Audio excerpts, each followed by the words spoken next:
Welcome to the Plant Spirit Podcast on connecting with plant consciousness and the healing wisdom of nature.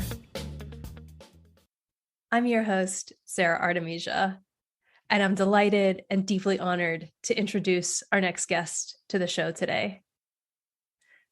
Chris Hardy is the owner and lead grower at Hardy Seeds, and he's been challenging the paradigm of modern agriculture since he began farming over 20 years ago.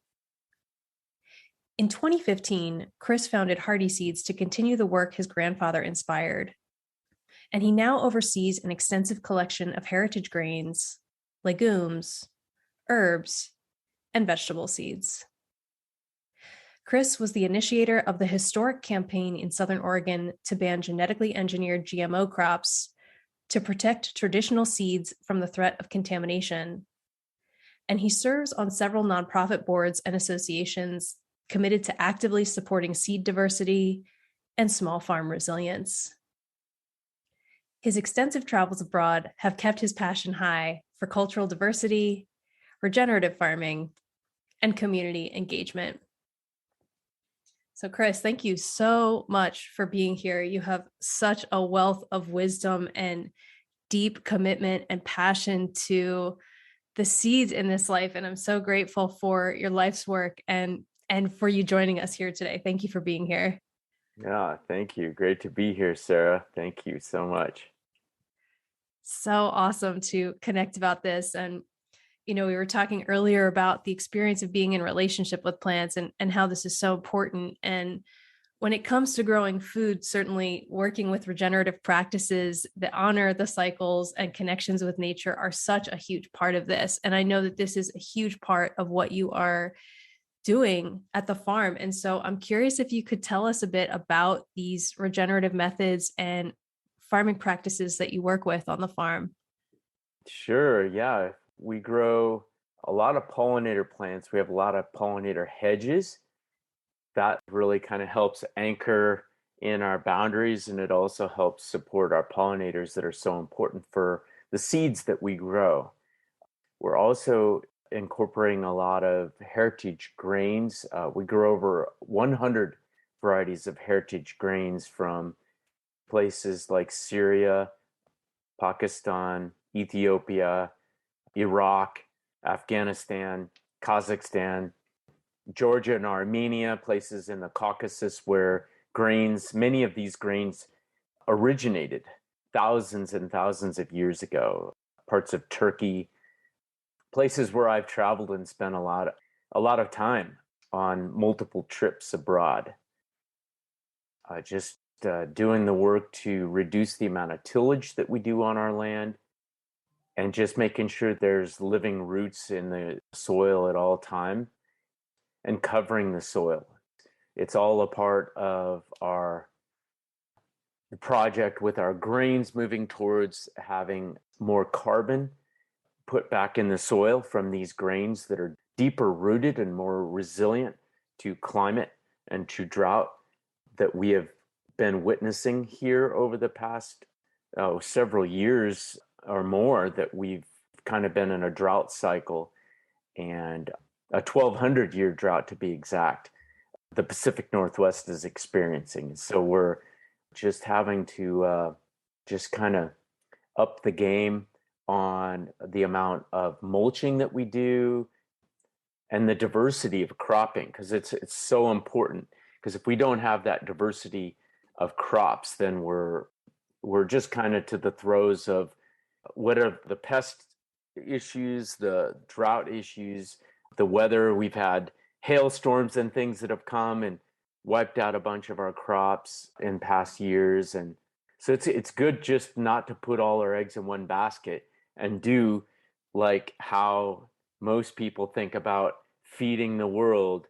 It's like it's important for a farm operation to be viable, to have a lot of diversity in there, not only for the sake of the pollinators and the diversity of native pollinators that do upwards of 70% of all pollination of our food, of our native endemic plants that are up in the hills and the wildlands that are all around us here in the mountains of Southern Oregon And everywhere in the world, they say 70% of all pollination is due to those native pollinators.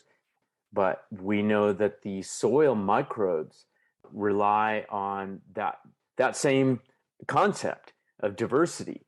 And without that diversity above the soil and below the soil, we're in trouble, because that's when those pests that rely on like monocrops, they get out of hand. And that's when you then say, oh, well, where's our pesticide? Here's our toolbox. And right now that model of agriculture is collapsing, and it's convenience based. It's quick fix of even organic. It's a quick fix of fertilizer. Organic chicken pellets, now they come in pellets, they come in 50-pound bags. You can get that anywhere in the United States. And that's just a quick fix. Throw it down, get the nitrates, get the minerals, the nutrients in there. And we're trying to be on the front line of finding a different way to do this. So we put our plants through a lot more rigors of selecting for the most resilient plants without all those heavy inputs that we're seeing so many other operations. Even my mentors are doing this right now, and it's because they got to have a viable farm operation, and the current seed system is built upon that mindset. And so we're trying to change that mindset to where we're using less inputs for our food system. Yeah, there's so much in what you were just sharing there. Certainly alluding to, well, you even said it, that our current farming system is in the state of collapse, that we're currently witnessing that. And that the diversity of crops is so important. It's so key, that it's a very key component to really working with this and supporting us to have sustainable food sources in the future. And I'm curious, because you really are on the front lines of working with diverse seed saving, and I know you do a lot of trials with different varietals and things like this.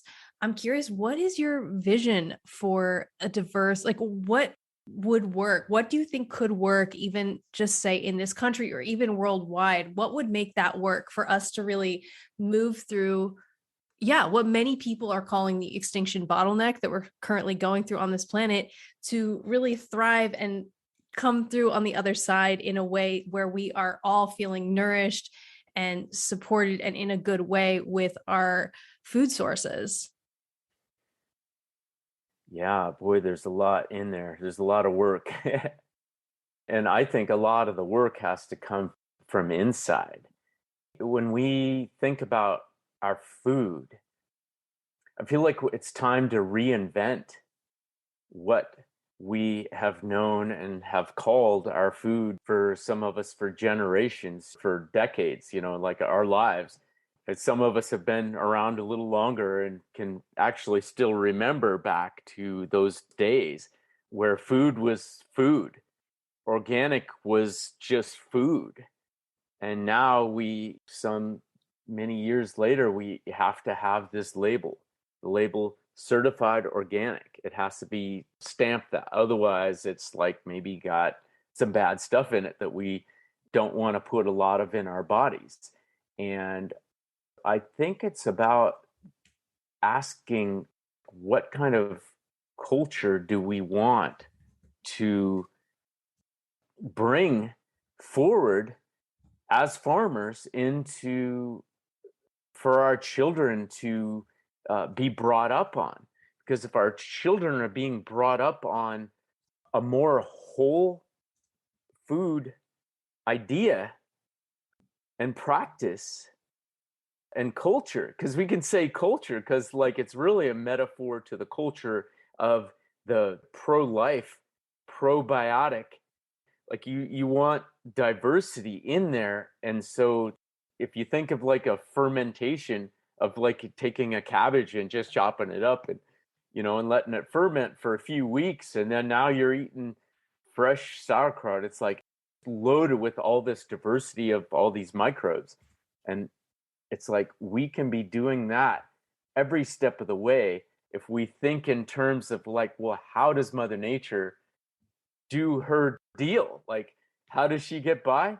Oh, she's just this big old soup of all this diversity. And without that diversity, it's kind of getting by. It's mostly just kind of, it's hobbling on one, it's at one piston. It's like instead of all these pistons going and, it's efficient, it's just kind of like getting by on, yeah, it's hobbling around on one leg instead of being like healthy and having a good flow. So we really need to look at how we can incorporate diversity at every turn. And that means diversity of voices in farming. That means diversity of practices. That means diversity of seeds, first and foremost. And those seeds carry with them culture, they carry with them opportunity, they carry with them a potential, this potential to do something really cool.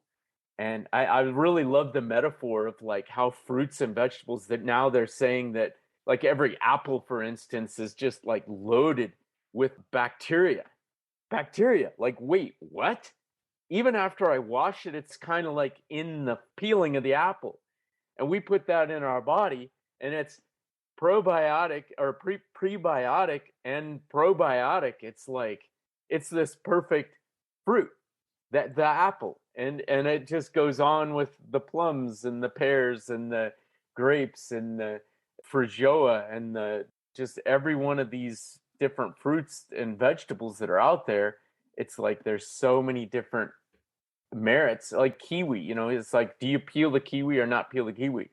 It's like, boy, maybe there's a function, like thinking whole food, there's a function for the skin that we should be consuming more of the whole fruit. Places where I've traveled, like Kyrgyzstan in Central Asia, Uzbekistan, Pakistan, they don't really have almond trees there. They have apricots, the Hunza apricots, the Ladakhi apricots, the places. And so they take the nut out of those and crack that nut. And then that's a secondary fruit. You don't nut the meat. It's high protein, it's high in important fats, but we like to process things and take out all the good, and it's like, oh, well, this will help the storage life, this will help the shipability, this will help commoditize our food system. And it's like, boy, that's just the backwards direction we're headed.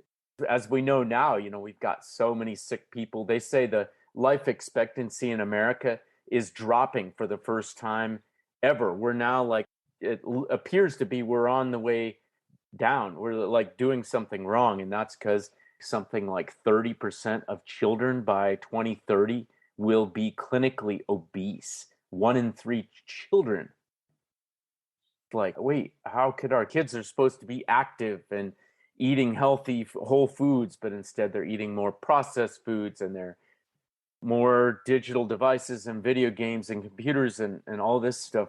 It's just changing a lifestyle and making more disconnection instead of getting them out to be with these natural elements, to actually breathe in this outside air instead of being protected from breathing in. It's like we're just not meant to be so segregated from all of these things. Yeah, that thing that you brought up earlier, which I love, that query of how would nature do it?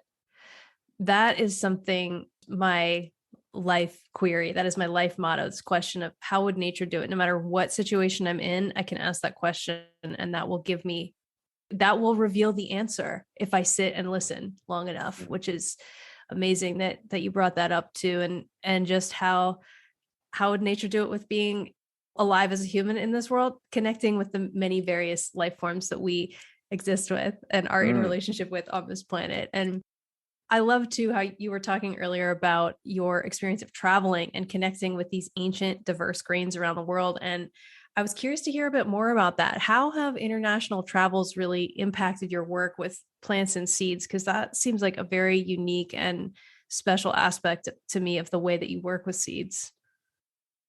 Yeah. Back to my earliest travels, my first travels, that would have been like Italy, like Sicily, in mainland Italy. And at that time, I mean, my mom, the family, grandma and grandpa, they were all organic farmer and an organic gardener. And I mean, they all, even the organic farmer, my grandma and grandpa in the other part of Iowa, a huge garden, and they fed 11 kids. They had 11 children who were helping on the farm. Catholic family, classic Catholic family. And they did such an amazing job of raising their kids on these healthy foods. But I went to Italy leaving school, and like we kind of got a little bit away from that. But when I went to Italy, I was like, wow, this food is like, it is of the gods. It is so nutrient dense, and just like everything that I remembered when I was the youngest as a kid. And that just blew my mind. The bread was so wholesome and so like chewy, and just sourdoughs that they made every day in the bakeries. There were bakeries everywhere, and you got all these different kinds of breads, and the olives, and even apricots there in Italy. I remember riding my bike through the countryside in Sicily, just roadside, picking blood oranges. That just the flavor, I've never to this day tasted such amazingness. But maybe of Sicily, it's so volcanic from Mount Etna that it's a volcanic island, and so it's just very mineral rich. And the only thing I could think is the terroir of Sicily. It just the calzones made of the fresh bread and the fresh mozzarella di bufala, and then the basil and the tomatoes and the olives, the olive oil. Oh my God. Like it just was so off the chart rich. And so anyhow, traveling onward through Asia, through Southeast Asia, through Central Asia, and the Indian subcontinent, the Pacific Rim, most of my travels have been there, and also in South America and some countries there. And they just cherish food so much. And, maybe it's because not only because they're just more connected to the earth, but they're more connected culturally to like, wow, this is who I am. And they're not like a bag of Doritos every street corner. You got like a 7-Eleven and whatever, you run in and grab convenience food and stuff. They just don't have that. But they pay 30, 40, 50% of their income if they're not subsistent, where they just have it coming out of the field. They're 30, 40, 50% of everything that they earn goes into putting groceries on the table. So it's like there's just so many reasons why they have a deeper appreciation for their food. But culturally, they can't. It's been a part of their culture for thousands of years. Places in Turkey where I traveled. Yeah, I just think of just so many examples that are popping in my brain right now of why this fruit was best tasting in Azerbaijan, why the pomegranates, or Armenia, why the cheese in Armenia, the sheep, that they make sheep cheese. So it's fresh every day, and it's available on every street corner. Yeah, amazing.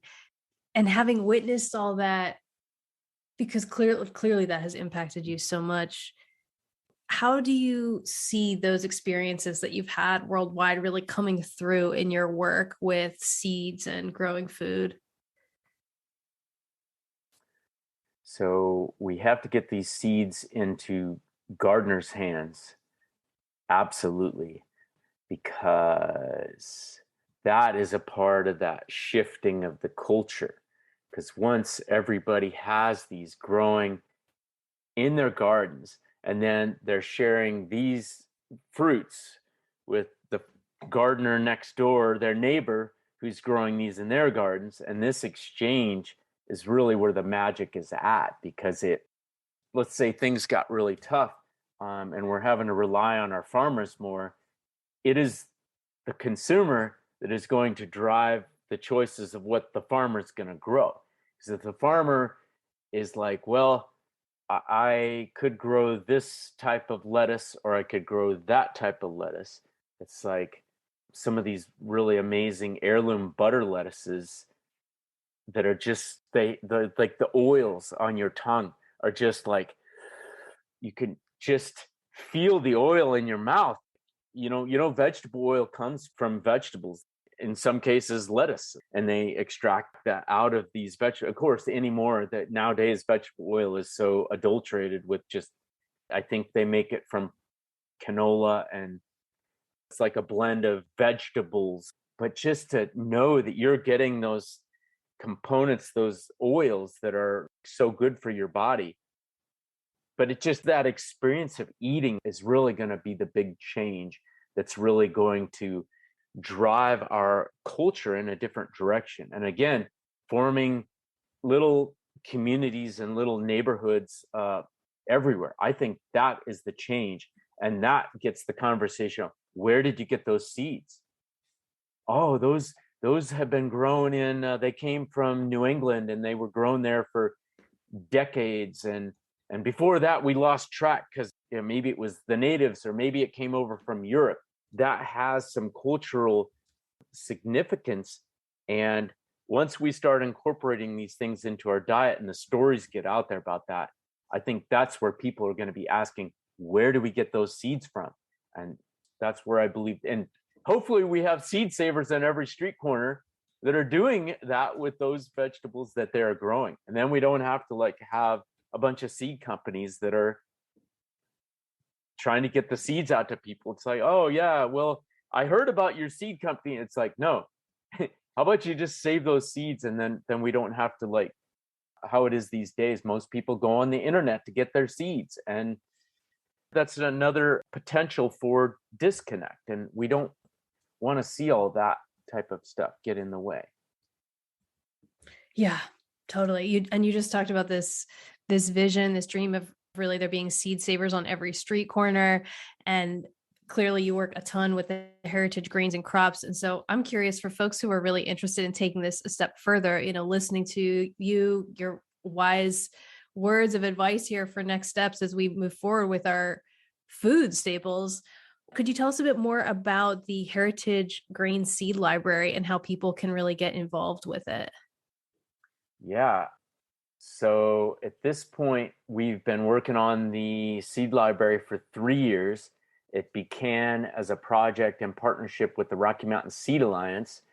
And they had this vision of increasing access to heirloom and heritage grains, again, of which are more climate resilient, are more rich with nutrients and minerals and vitamins, and less about the starch, if you will, and the sugar, and more about what do they say? The beef. Where's the beef? Where it's like, there's just more nutrient density there. And so you're really getting some substance there with these heritage grains. So we set down that path of trying to help Rocky Mountain Seed Alliance out, and the seed movement increased access to these seeds.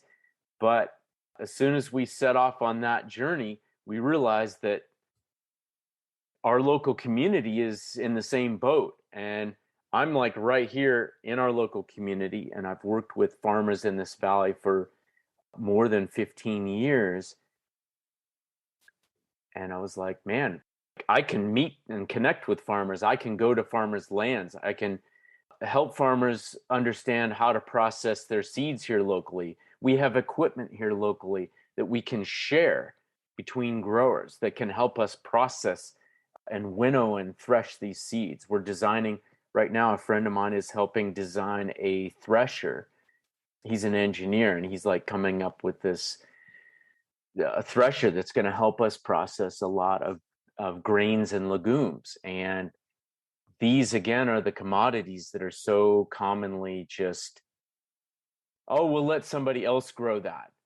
I've been farming for more than 20 years, and this is what I've heard over and over and over for years. And now here we are at apparently what is the time to just make this happen. And so we're doing it to actually just say it's that important.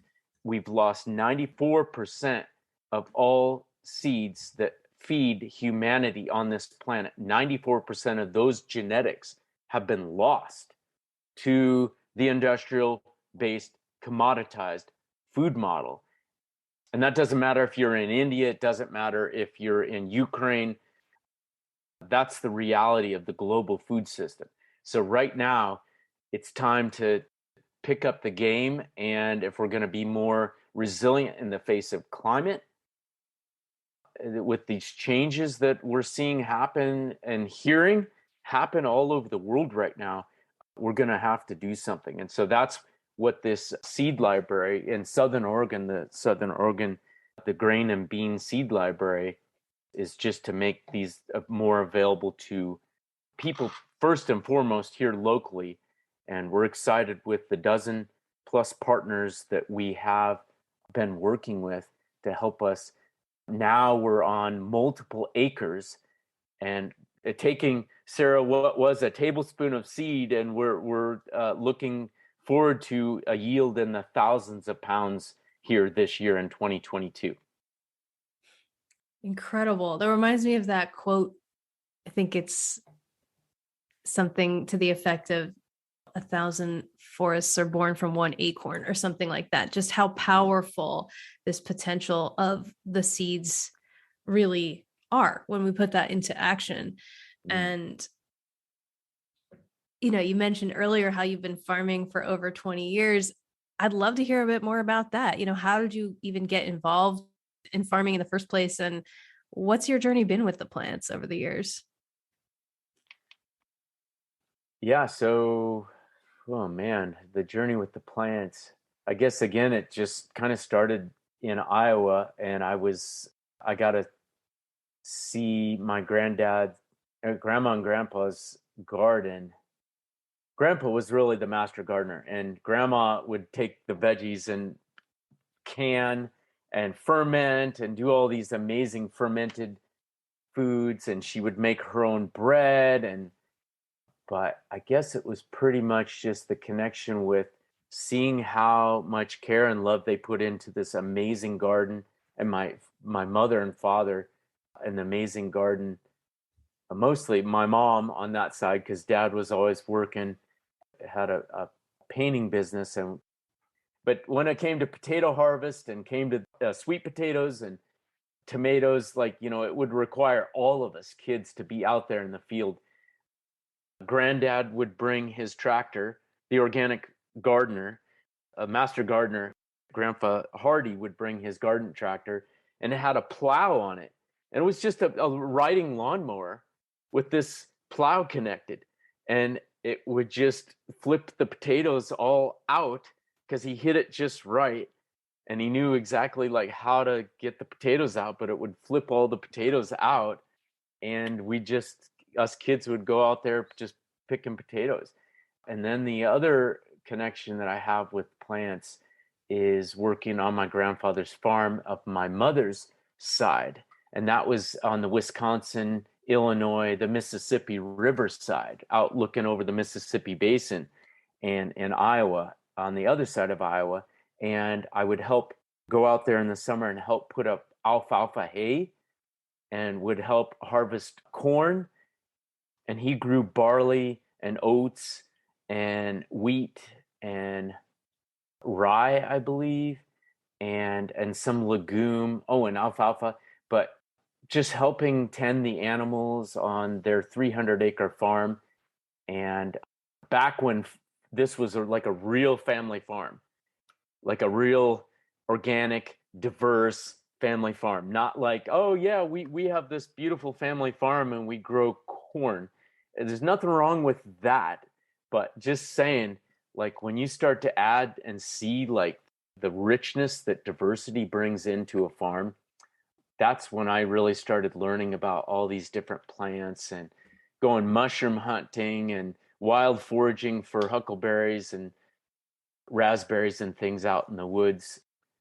I'd say that was the earliest experiences that I remember with plants, and then my international travels, and after that, and then starting a farm in Bozeman, Montana, where I delivered by bike to restaurants. fresh cut greens, and those would go direct to restaurants. And then I eventually started selling to the Bozeman Community Food Co-op. And then I kind of graduated from being able to run bags of greens to restaurants on my bicycle to carrying hundreds of pounds of produce in my truck to the co-op. And I was doing that twice a week, and they just couldn't get enough. And on my brother's backyard, just my brother's backyard alone, I leased multiple plots of land in the city of Bozeman, Montana. But just in my brother's backyard alone, like a 2,700 square foot little tiny backyard, I made $10,000. And that's when I was just like, I was rocking it back then on local produce and doing less on seed saving, but more about just growing food. I love that. Yeah. And clearly it's been such a lifelong journey, deeply connected with the plants, and particularly the food plants, the food crops, every step of the way, it sounds like. And I'd love to hear a bit about what are some fun seed crops that you're growing right now that you're really excited about.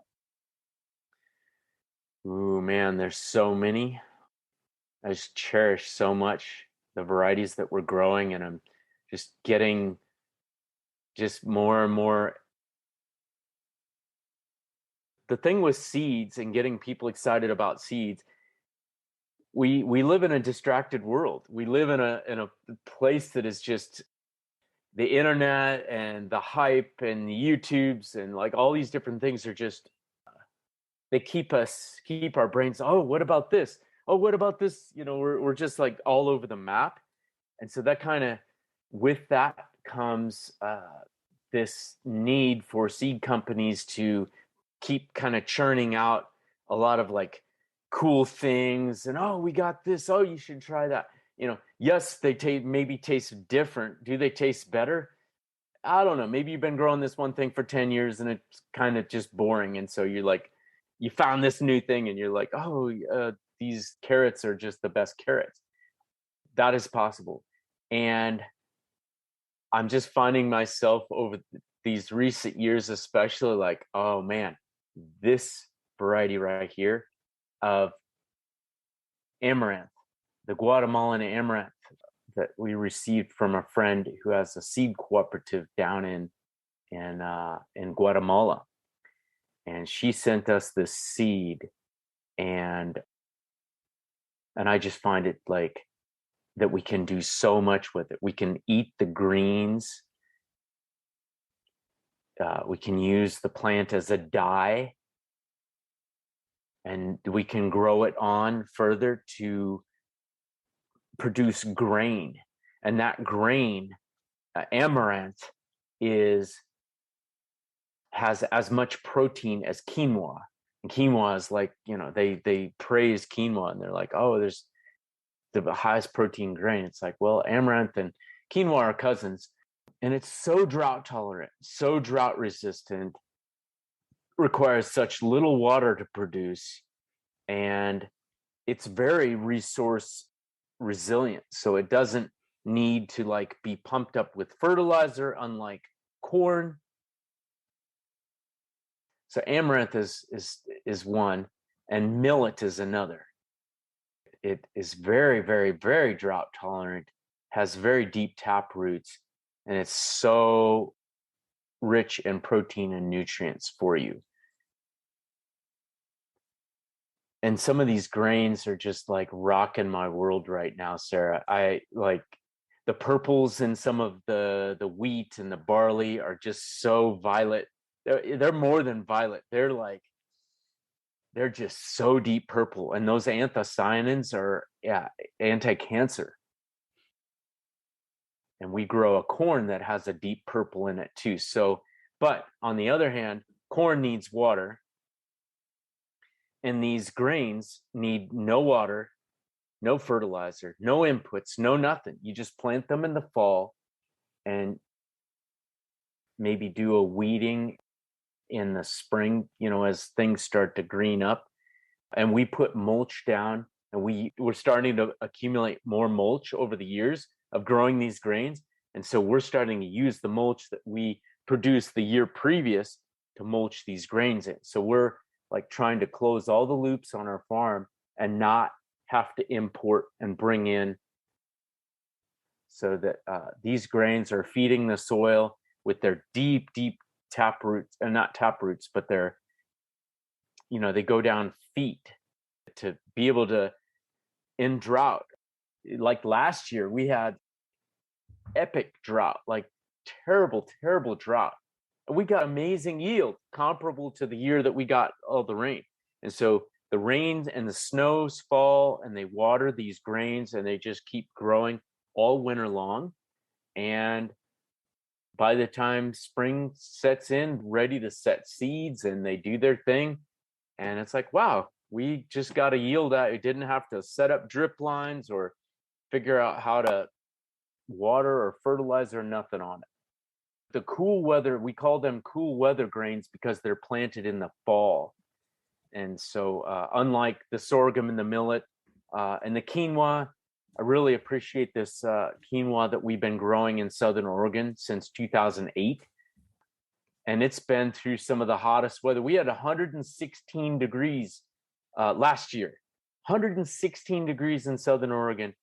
And the quinoa had an epic yield. We had an epic yield of quinoa. It was flowering right through the hottest days of the summer. We've been growing it and adapting it to Southern Oregon. It's like, people have told me over the years, like, no, what are you doing? You can't really grow quinoa in Southern Oregon because it's too hot down there. And by the way, that's supposed to be growing up in the mountains, like down in Bolivia and, places where I saw it growing down in Bolivia and Peru. But I was like, man, I want to try that out in our area in Southern Oregon. And it's totally worked. And so I'm pretty excited about the quinoa too. Amazing. Yeah. And just the power of these super resilient food crops, these super resilient food plants, that it is really important and definitely to our benefit to continue to work with them, be in relationship with them, witness them over the span of multiple years like you've been doing. And I love that you brought up the amaranth too. Personally, amaranth is something that I've been eating my whole life. And I remember growing up eating amaranth flakes and reading the back of the cereal box and learning about how amaranth was a sacred grain of the Aztecs. And more recently was learning about how it was a really important and powerful crop of the Guatemalan resistance, that during that entire time in Guatemala, that peasant farmers would hide their amaranth seeds in glass jars, tuck it up in the rafters of their homes and bury it in their backyards because they knew there would come a time where they would be able to grow this incredibly powerful, nourishing food crop again. And so that, which connects to me, this aspect of the value and importance of the story of seeds. I know for myself, learning that, I think I was maybe 5 or 8 or something when I learned that about the amaranth. And that as a result of that, I have felt connected with amaranth my entire life. Every time I see amaranth in person, there's this sense of like, we know each other. I see you. Amaranth sees me. We know each other. We see each other. And that just like with people, with our human relationships, that to have this understanding of the story of the plants, of the story of the foods that we're eating is so important. And, you were talking earlier about how that shift in our food system, it needs to come from within. It needs to come from the folks who are buying the foods, who are buying the seeds, that this understanding of, well, who is this plant? Where did you come from? What is your lineage, plant? How have you been surviving and moving and thriving and being in connection and culture and community all these many millennia? Tell us, what is your story? That this is such a huge part of it. And I love that you work with the seeds in that way and just have gone to all these places all over the world, connected with them in the places where they've been grown for thousands and thousands of years, and brought them to continue to work and cultivate and learn how they can that we can work together in collaboration in this time where we need to find these more drought tolerant crops, that this is going to be really, really, really important. It already is starting to be. And so I love that you're doing that. And, I think another thing that you have done that really absolutely we need to talk about in this conversation is your work with pioneering the banning of GMO crops in Southern Oregon, because this has allowed for these seed varietals to even take place because they're not being influenced by the GMO crops, and particularly those that are wind pollinated. And so I would love to hear, nutshell, if you can, what was your experience with banning GMO crops in Southern Oregon, and for people who are really interested in doing the same in their local areas, because that is very unique, particularly in this country, to have an entire county, or between us and Josephine County and the work that Don Tipping and many other people did as well for this region, that there are others who may be interested in doing the same. And so if you have any tips for folks who are interested in pioneering that in their own local areas, what would you recommend? Yeah, so it was 2012 when I walked into a field of genetically engineered sugar beets that were being grown right here in the town that I live in Southern Oregon, in Ashland, Oregon. And Syngenta, the Swiss multinational who was producing those GMO crops, I called up the company. They gave me the local contact of their manager. This individual told me that Syngenta was using 25 different pesticides and chemicals in their in the experimentation of these GMO crops. They also told me that there were more than 30, 35, or 36 different plots that were being grown all across Jackson County and into Josephine County, basically the entire Rogue Valley, that this was going on. And I called a meeting together and sounded the alarm and notified farmers. We had a meeting. There were about 50 farmers and concerned citizens from all across Southern Oregon that showed up at this meeting. And we decided that we needed to take action in Southern Oregon to ban genetically engineered crops, because at that time, the USDA required a 4-mile isolation distance between any non-GMO or just a regular grower that was saving seeds and Syngenta, who was doing these test plots, because at the time sugar beets were regulated status by the USDA APHIS, the Animal Plant Health Inspection Service. And so if you understand how Southern Oregon is, it's kind of a narrow valleys everywhere, like the Applegate Valley, the Illinois Valley, the Rogue Valley, which are all kind of technically a part of the Rogue Basin. Most, you maybe have like a mile or two across the valley before you're like bumping into your neighbor. And so considering the USDA themselves were like, well, we mandate by law, you must keep, Syngenta had to keep the 4-mile distance. And here they were plotted all across Southern Oregon. And we're like, wait a minute, that means that the seeds that we're saving are likely getting contaminated by these guys. And so how did they get away with it? I don't know. That's for the record book, and it's all in our lawsuit. It was basically just BS. It was nonsense that the USDA sent in a couple attorneys out and did an investigation. They found no wrongdoing, and they dismissed it.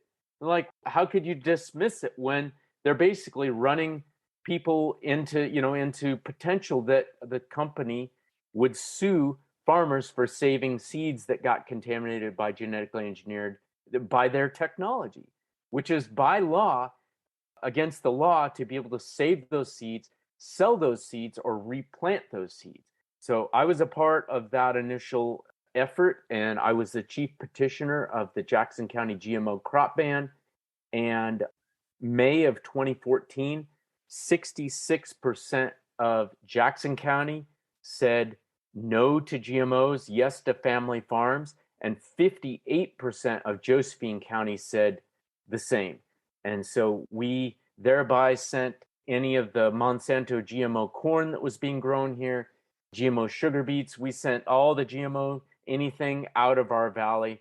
And that's what happened back in 2014, 2012, 2013, 2014, that took up so much, citizens and people's efforts and time and energy.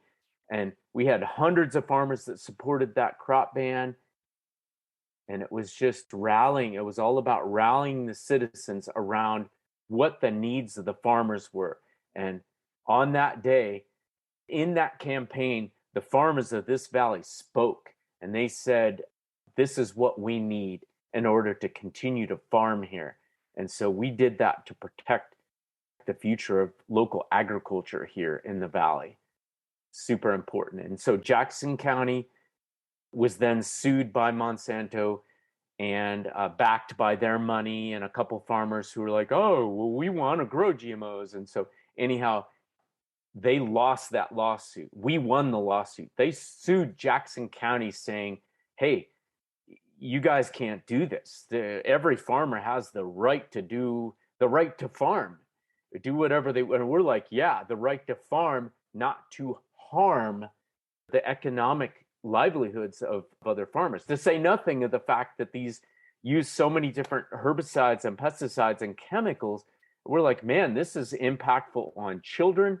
We don't want that stuff. We don't want, what GMOs stand for. Again, as I shared earlier, 25 years of growing genetically engineered crops. The best we could come up with, Sarah, 95% of all that is it either makes its own pesticide or it's designed to be sprayed with herbicides. So it's like, wow, is that really? I thought they were doing something that like improved the nutrition. It's like, no. If anything, it's gone downhill, and they're taking that material now and putting it into ethanol production because it's so high in sugar, and they're making gasoline out of it. And we're seeing more, like there's supposedly an uptick of the amount of ethanol that's being produced. And we're like, supposedly there's like massive losses of crops this year because of the climate, and farmers are growing soybeans or corn. That's like, welcome to America. And so that's just the part of the broken system. And we did not want to sign up for being a part of that broken system. Well, thank you so much for all your hours, days, years of life that you put into that, because as a result of that, we don't have GMO crops here, which is amazing. That is amazing. And I'm curious if you do have any tips for folks who might be interested in leading something similar in their local regions. Yeah, I could send off like the petition, the ordinance in Jackson County that was passed under the ballot measure 15119. They could for surely search on the internet and find Jackson County, Oregon GMO crop ban, and they would type in 15-119, 15-119, and there's like a ballotpedia.com. They like look at different ballot measures. I know that that's still out there on the web to learn more about that. They could send me an email and I could send a copy of the ordinance that we have on the books in Jackson County. It's officially on the books in Jackson County, but it's complicated because of the lawsuit. And so the lawsuit will end in about 1 year in 2023. I will be able to like send anybody an email with the link to Jackson County's website that will take them directly to our ordinance. But at this time, they say that they cannot make it on their website because of this lawsuit, which is going to be complete, of which we won. I should say we won the lawsuit. And in case I didn't already mention that. So we beat Monsanto 3 times here in Southern Oregon, like really freaking amazing David and Goliath battle that the citizens of our valley fought and won. And Josephine County got sued. And so their ordinance is kind of on shaky ground. It's currently, we got to go to Salem to ask for the state to undo the Monsanto Protection Act of the state of Oregon in order for Josephine County and any other county in the whole state to be able to do what Jackson County did, which is not only get it approved by the citizens at the ballot, but also, if a lawsuit were to come about, to not have it be like, oh, well, the state of Oregon says that you can't do this. And really, it was just a bunch of Monsanto money that came in and paid off all these politicians to basically pass legislation that said every county in the state of Oregon, except Jackson County, cannot ban GMOs. And so that's like what happened back in 2012 and 2013. Like that, just the funny business, just the total nonsense. But I'm happy to send via email, or you will have my contact that I can get that to anybody who wants that. And then also Mendocino County, Sonoma County, Trinity County in California, Humboldt County, California, Santa Cruz County, and I think that's 6 counties in California: Trinity, Humboldt, Mendocino, Sonoma, Santa Cruz, and yeah, I think that's it. And then San Juan Islands in Washington State, also the county of San Juan County in Washington State also banned GMO crops. So I think in total, that is like 9 counties in the whole US have GMO crop bans in place. But we are the only one in the state of Oregon, officially. Well, thank you again for all of your work with that and for offering to connect with people directly. And the work that you do is incredible. And so please tell us, how can people find out more about Hardy Seeds and your work? Well, they could go visit our website, which we're hoping to have updated. It hasn't been updated in like a year, but what's on the website is current as far as our stock and availability. But they could go to growhardyseeds.com and see what we have available. And as far as the grain seed library, some of those grains we've been growing for a number of years. Some of those grains will be available on our website as well. But for the most part, the grain library, people could just send me an email at growhardyseeds@gmail.com. And I'd be happy to connect, get people seed if they need some seed and want to return some of the seed back to our seed libraries. We're asking for 15 to 20% of the seed returned back so that we can ensure that the seed library has more seed for other growers, not only here for local, but for beyond local. Amazing. Well, Chris, thank you so much for that. Just really thinking forward into that collaborative, mycelial kind of way with the seeds, how important that is. And so thank you so much for all of your work here in Southern Oregon, for your work with the seeds, with the food crops, for your life's work with the plants, and for joining us here today on the Plant Spirit podcast. Thank you so much. Oh, yeah, sure, Sarah. Thank you so much. Thanks for having me on. Appreciate that. And thanks so much for listening and joining us today on the Plant Spirit podcast. I hope you enjoyed it, and please follow to subscribe, leave a review, and look forward to seeing you on the next episode.